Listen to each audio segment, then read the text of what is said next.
Narinig ng mga mambabatas sa Mexico ang pagtalakay na, "Hindi tayo nag-iisa" sa ating universo at nakita ang mga di-umano'y labi ng mga hindi tao sa isang pambihirang pagdinig na minarkahan ng unang kaganapan sa Kongreso sa lugar ng Mexico.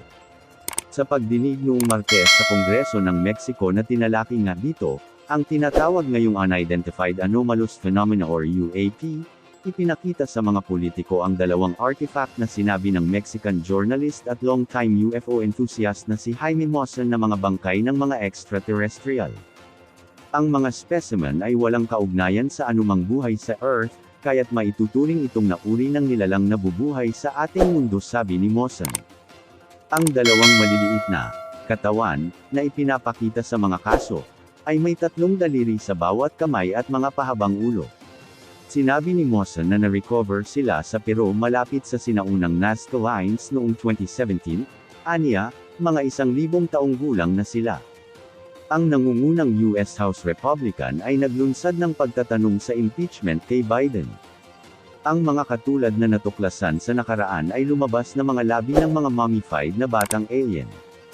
Ito ang unang pagkakataon na ang extraterrestrial na buhay ay ipinakita sa ganoong anyo, at sa palagay ko mayroong isang malinaw na pagpapakita na tayo ay nakikitungo sa mga hindi tao na mga specimen na walang kaugnayan sa anumang iba pang mga species sa ating mundo. Ang anumang siyentipikong institusyon ay maaaring mag-imbestiga dito, sabi ni Maussan.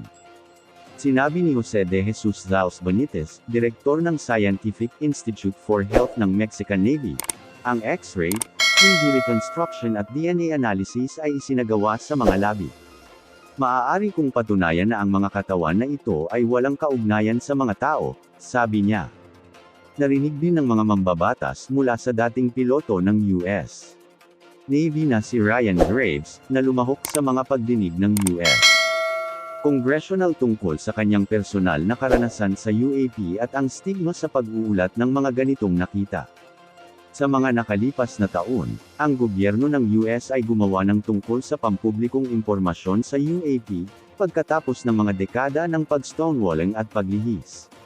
Ang Pentagon ay aktibong nag-iimbestiga sa mga naiulat na mga lugar kung saan nakita ang alien sa mga nakaraang taon ng mga aviator ng militar.